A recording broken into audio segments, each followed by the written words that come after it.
যে মা ঘরে রান্না করছিল, এমন সময় ছেলে এসে মাকে একটা চিরকুট ধরিয়ে দিল, বলল যে মা তোমাকে একটা বিল দিলাম, বিলটা পরিশোধ করো। মা বললো যাও তো, আমি কাজ করছি।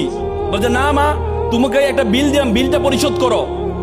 মা কাগজটা খোলার পর দেখলো ছেলে লিখেছে যে মা তুমি রান্না করার সময় বিভিন্ন সময় আমাকে বিভিন্ন জিনিস আনতে বলো, এটার জন্য 100 টাকা বিল। তুমি আমাকে গাছে পানি দিতে বলো, এটার জন্য 100 টাকা বিল। তুমি মাঝে মধ্যে দোকানে পাঠাও, এটার জন্য 100 টাকা বিল। মা এটা দেখে দাঁড়ানো অবস্থা থেকে বসে যায়। বসে যাওয়ার পর বাবা তুমি লিখেছো? বলছে মা হ্যাঁ আমি লিখেছি। বাবা তুমি লিখেছো?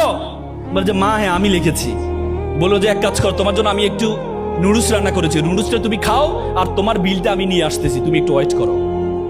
মা একটা কলম নিয়ে সে কাগজের বিপরীত পাঠে লিখলো, বাবা 9 মাস তোমাকে পেটে ধারণ করেছিলাম, জীবনে এত কষ্ট টানা 9টা মাস তোমাকে আমি বহন করেছি। রাতে ইচ্ছে করতো একটু ডান পাশ হই, কিন্তু ডান পাশ হতাম না। আমার বাবুটা যদি পেটে ব্যথা পায় সেজন্য আমি ডান পাশ হতাম না।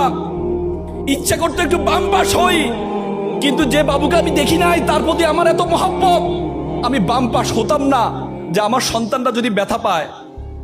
সেটার জন্য তোমার বিল 0 টাকা। তুমি জন্মগ্রহণ করেছিলে, জন্মগ্রহণ করার পর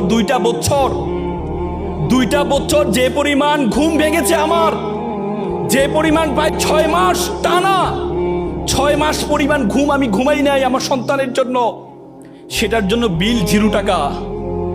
তুমি পিঠা পছন্দ করতাম, ওই দিন পিঠা রান্না করেছিলাম তোমার জন্য, পরিবারের সকলে পিঠা খেয়েছে। সর্বশেষ একটি পোড়া পিঠা ছিল, সারাদিন কিছু খাইনি, চিন্তা করেছিলাম পিঠাটা খাবো। তুমি বাইরে থেকে দৌড়িয়ে এসে বললাম মা এটা কি অন্য পিঠা, এই পিঠাটা আমি খাবো। আমি তোমার দিকে একটু তাকিয়ে আমার সন্তানের হাসি দেখে নিজের পেটের মধ্যে যে খিদা আছে সেই খিদার দিকে আমি তাকাইনি, সে খিদার দিকে আমি তাকাইনি, আমি তোমাকে সেই পিঠাটা দিয়ে দিয়েছিলাম। তুমি খাচ্ছ, আমার অন্তরের যে বাসনা, অন্তরের যে ভালোবাসা আমি প্রকাশ করতে পারিনি, সেই বিলের জন্য তোমার জন্য 0 টাকা।